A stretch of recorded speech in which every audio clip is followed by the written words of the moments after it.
Yeah, man, it's just learning everybody's personnel still, figuring out our defense, and just being ultra aggressive.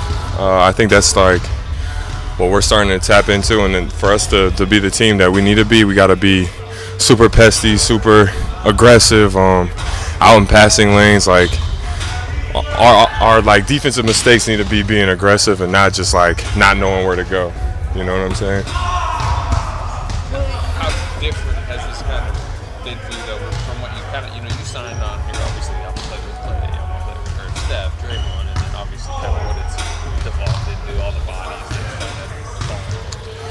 Yeah, I mean, coming into it, that was the case, but also it was the case of just being in an organization like this, and like learning from. We still have the guys around. Like you still can learn a lot from them. The coaching staff does a really good job of keeping us prepared. So, I mean, that's more or less how I'm taking it, is just learning. Like I'm learning to the highest level, and that's why I'm here. Like that's why I wanted to come here, is just to learn at the highest level, and then also like be around the highest level people. To elevate, you got to be around people that's elevated. Speaking of that learning, Steve has said that they've put such an emphasis on player development, bringing in some more staff. What does that mean to you to see so many different coaches and perspectives and different ages and experiences working with this young team? Well, I mean, I think it just shows that they care. Obviously, they care about guys getting better. Each and every day that we're in here, I could say that we get better. And that's really what you want, especially as a young dude, just to see your progress and have somebody show you your progress each game, and shoot, even each practice, like they're on it like that. So that comfortability is key for especially for us young guys. Is like having somebody that's constantly telling you what you can get better at and what you do well at, and how to get your game to this level. And I mean, it helps just by having, like you said, there's a different array of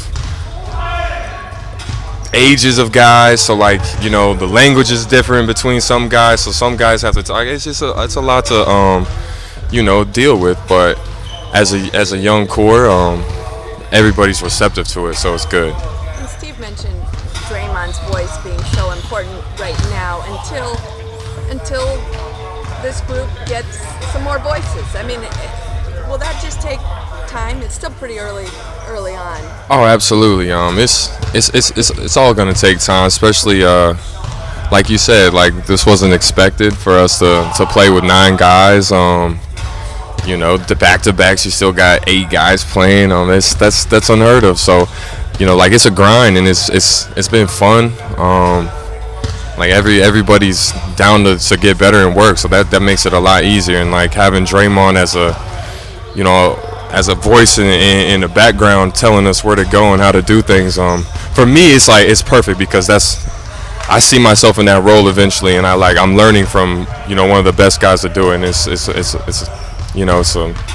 a crazy opportunity to be in. Steve said Draymond was like super vocal in practice today defensively. I mean, what did you kind of take from that? Is he almost like viewed as like a coach out there sometimes? Oh, for sure. I mean, he knows his stuff.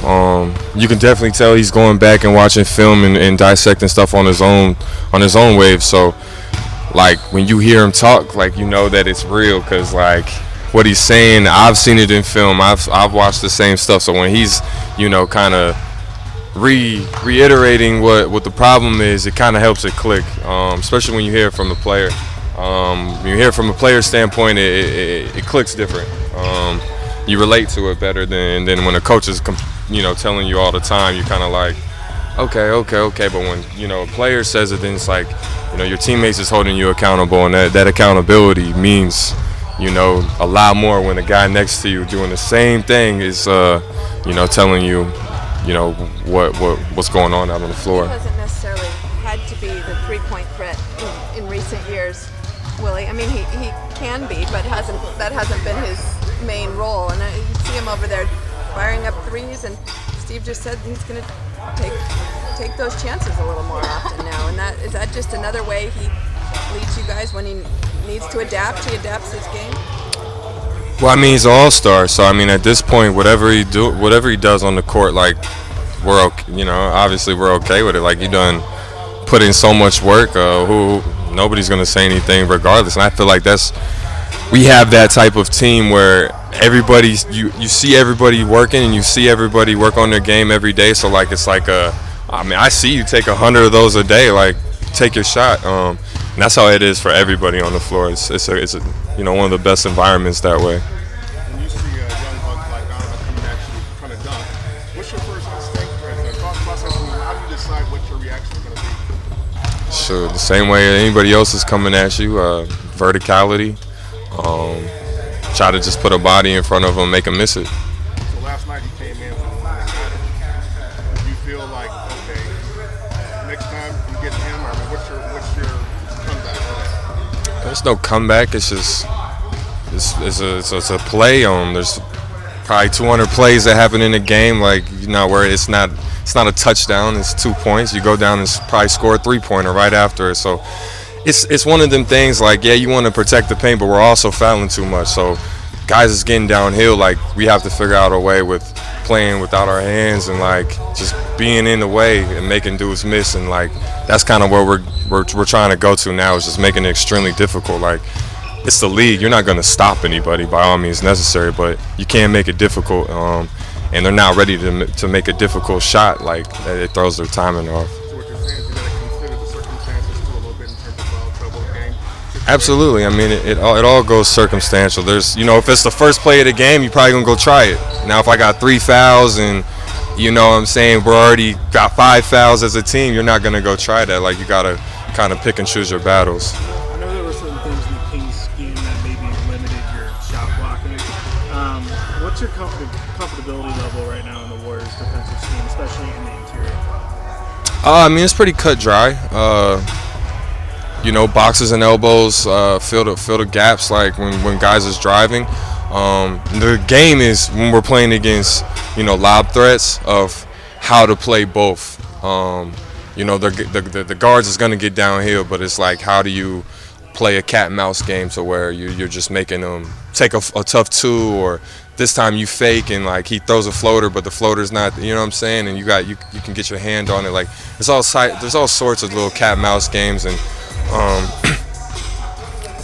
last night we got into our blitzing game. Like we haven't done that yet, and it showed like good signs and it showed bad signs on you. Like if you're not aggressive in it, they're just gonna pick you apart. But when we're aggressive in it, then it was like we was getting turnovers.